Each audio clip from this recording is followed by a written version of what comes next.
Princess Catherine has just taken a step that almost no one inside the palace expected to see in public form.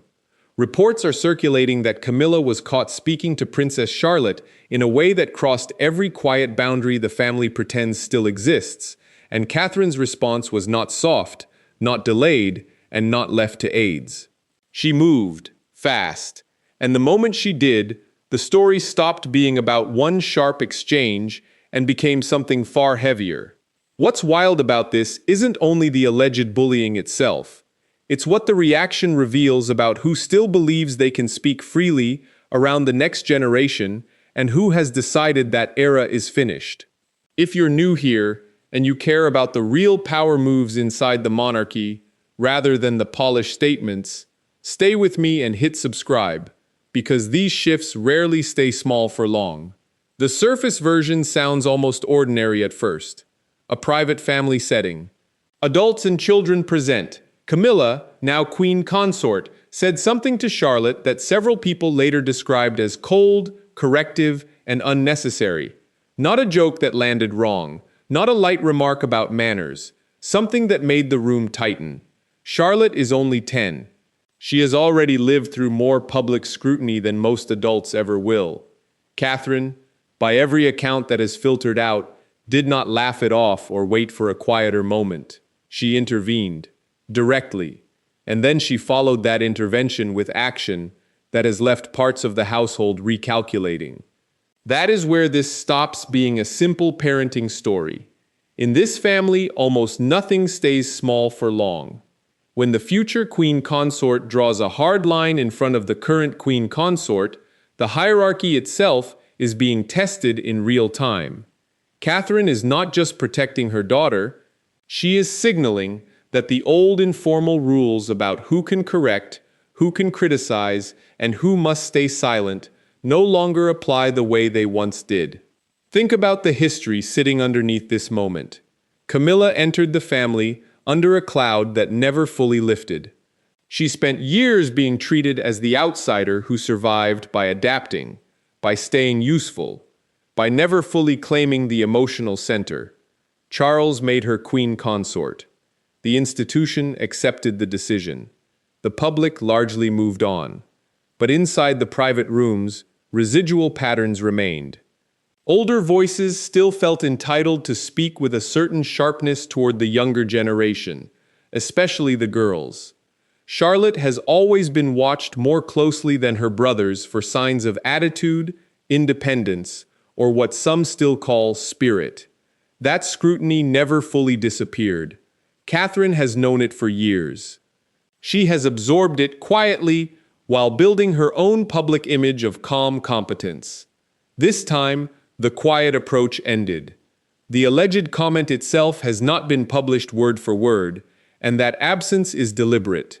The palace rarely confirms the exact language of private friction. What has emerged instead is the reaction. Catherine removed Charlotte from the space. She did not wait for the event to finish. She did not delegate the exit to a nanny. She handled it herself. Then, according to people familiar with the aftermath, she made it clear through channels that further direct correction of her children by Camilla would not be accepted. That is the drastic part. Not a raised voice in the moment, but a structural change in access and tone. Why does that land so hard? Because Camilla's position is formal. She is the king's wife. She sits at state dinners. She carries the title. Yet Catherine is the one whose children sit in the direct line. William is the future king. George is after him. Charlotte is next. Louis follows. Catherine's role is not ceremonial in the same way. She is the mother of the working future of the monarchy. When she draws a boundary around those children, she is not simply being protective. She is asserting that bloodline priority still outweighs marital seniority when the next generation is involved. This is the contrast that keeps reappearing. Public unity versus private fracture. The official photographs show smiles and coordinated outfits. The private reality has always been more complicated. Camilla's relationship with the Cambridge children has never been described as warm in the way a grandmother's might be. It has been polite, Correct. Occasional. Useful for images. That distance is not new. What is new is Catherine deciding the distance needs to become a rule rather than an unspoken preference. Look at the timing. Catherine has spent the last stretch of years recovering from illness, managing her public return with careful steps, and watching the institution try to stabilize after the Queen's death and the subsequent adjustments. She has every reason to conserve energy. Instead, she chose this fight. That choice tells you something about the calculation. She judged that allowing the moment to pass would cost more than confronting it. In royal terms, that is a significant judgment. It means she believes the risk of appearing difficult is smaller than the risk of allowing certain patterns to continue around her daughter. Charlotte is not an ordinary child in this ecosystem. She is the only granddaughter in the direct line. She carries the name of a previous queen. She has already shown a public presence that draws attention. People notice when she walks slightly ahead or holds her mother's hand in a certain way. That visibility makes her a target for commentary, both kind and critical. Camilla's alleged remark appears to have touched the critical side. Whether it was about posture, expression, or simply the tone of a child's voice, the impact was the same. Catherine heard disrespect where others might have heard ordinary adult correction, and she refused to treat it as ordinary. The wider family dynamics make the situation sharper. William has long been protective of his children in a way that differs from previous generations. He has limited their exposure. He has spoken about mental health and privacy with unusual directness.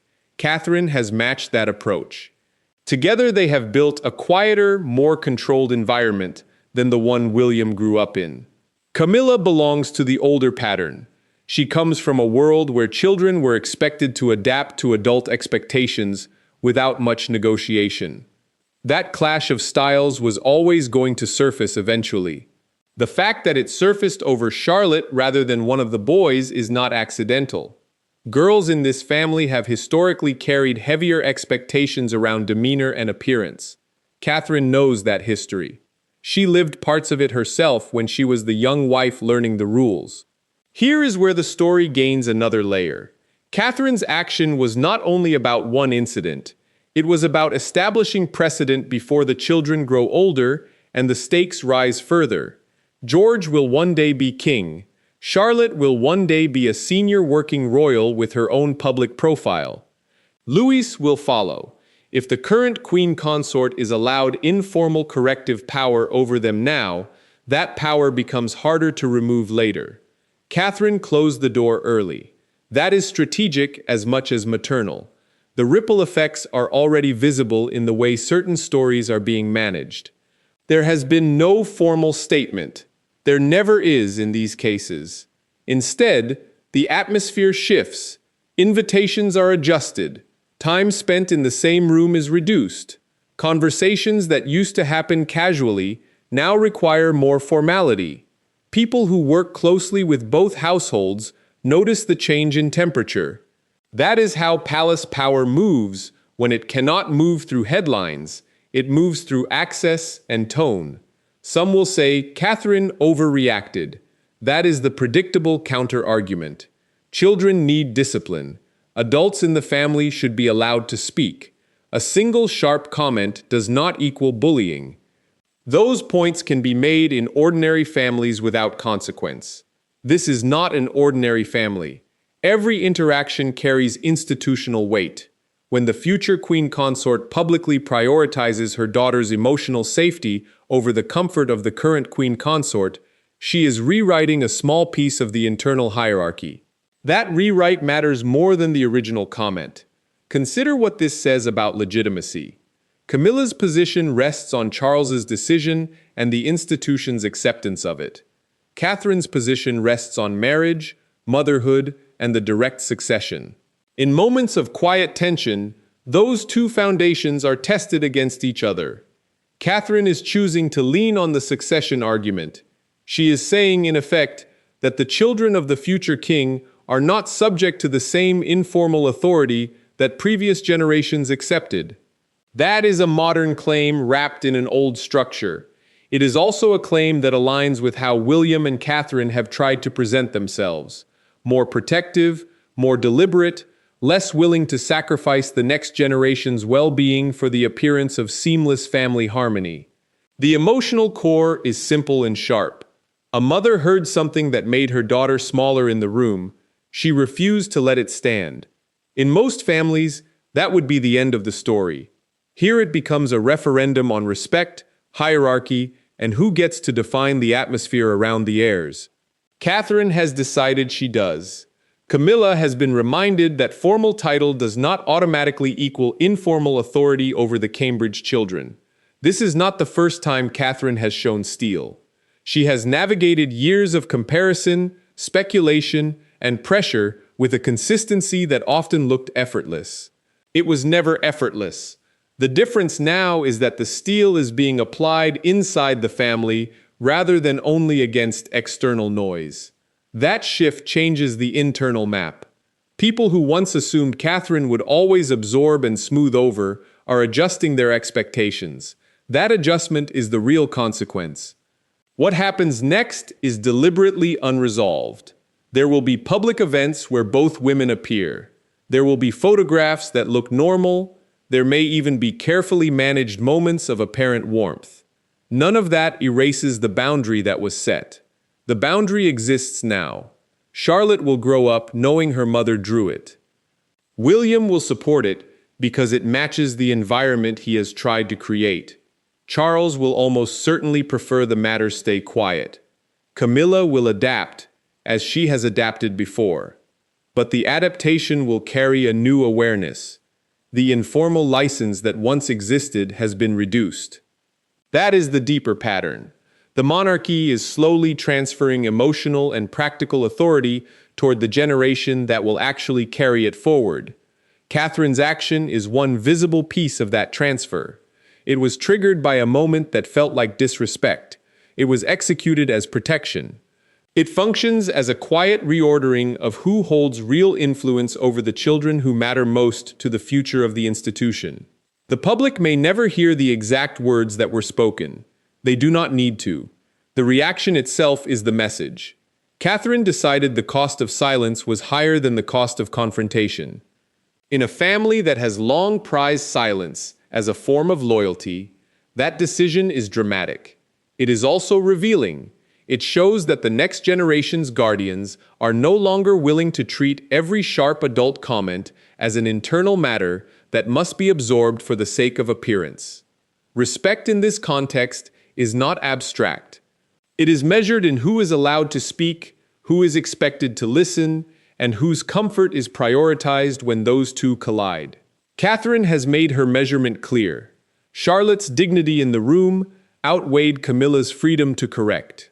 That ranking will not be forgotten, even if the original incident fades from conversation. The tension has gone quieter for now. It has not disappeared. These things rarely do.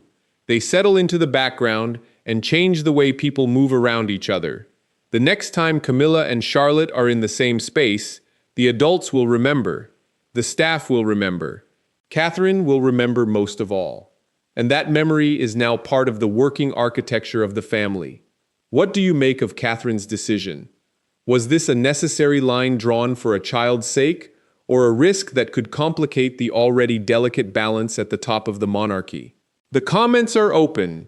The larger question remains: when protection of the next generation collides with the habits of the current one, which side does the institution ultimately favor? The answer is still being written in real time.